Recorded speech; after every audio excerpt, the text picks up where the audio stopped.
আজকে বানাবো কাঁকরোলের বড়া। যারা কাঁকরোল খেতে একদম পছন্দ করে না তারা কিন্তু এই কাঁকরোলের বড়া বানিয়ে খেয়ে দেখবে, তারও পছন্দ হয়ে যাবে। কাঁকরোল কিন্তু আমার একদম পছন্দের না, আমি কোনোদিন ভালোবাসি, কিন্তু কাঁকরোলের বড়া যেদিন বানাই সেদিন কিন্তু আমি অনেকটা খাই। কাঁকরোলগুলো গায়ে যেহেতু ময়লা আছে তাই জন্য আমি জলের মধ্যে ভিজিয়ে রেখেছি, ভিজিয়ে গেলে ময়লাগুলো উঠে যাবে। একে সেদ্ধ করে নেবো, পুরো গলিয়ে সেদ্ধ করব না, হাফ সেদ্ধ মতন করে নেবো। হাফ সেদ্ধ করে ভেতর থেকে এই পুরগুলো বের করে নেব, সেদ্ধ করে পুরগুলো বের করব। এখানটায় আমি কাঁকরোলগুলো এই যে সেদ্ধ করে হাফ সেদ্ধ করে এই চামচটা দিয়ে ভেতর থেকে সব পুরগুলো বের করে নিয়েছি। কাঁকরোলের শ্বাসগুলো, এই যে শ্বাসগুলো সব চামচ দিয়ে বের করেছি। এইখানটায় একটা অর্ধেক নারকোল ওটা করে দিয়ে দিয়েছি, আর অর্ধেকটা আমার আছে, অর্ধেকটা দিয়ে দিয়েছি। বেশ কয়েকটা কাঁচা লঙ্কা নিয়েছি, এই যে গোটা একটা রসুন নিয়েছি, এই রসুনটা দেবো, আর সঙ্গে দেবো এই যে কালো সরষে।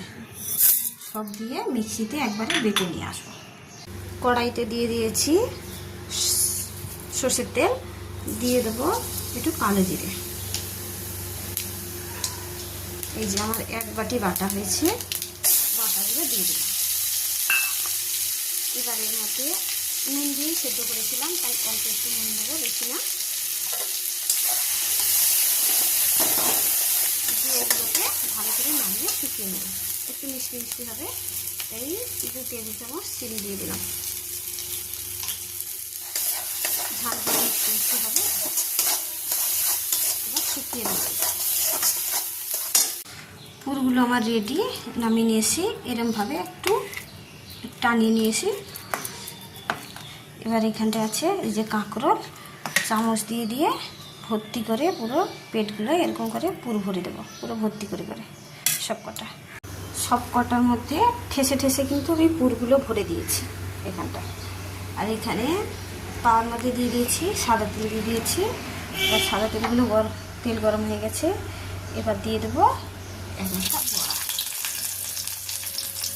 একটা বড়া দিয়ে দিয়েছি। গ্যাসটা হালকা করে দেবো, একদম হালকা না, একদম জোরে না, দিয়ে বড়াগুলো উল্টে পাল্টে ভেজে নেবো। হয়ে গেছে আমাদের বড়া, এবার বড়াগুলো তুলে নেব। কেমন হয়েছে বন্ধুরা আমার এই কাঁকরোলের বড়া?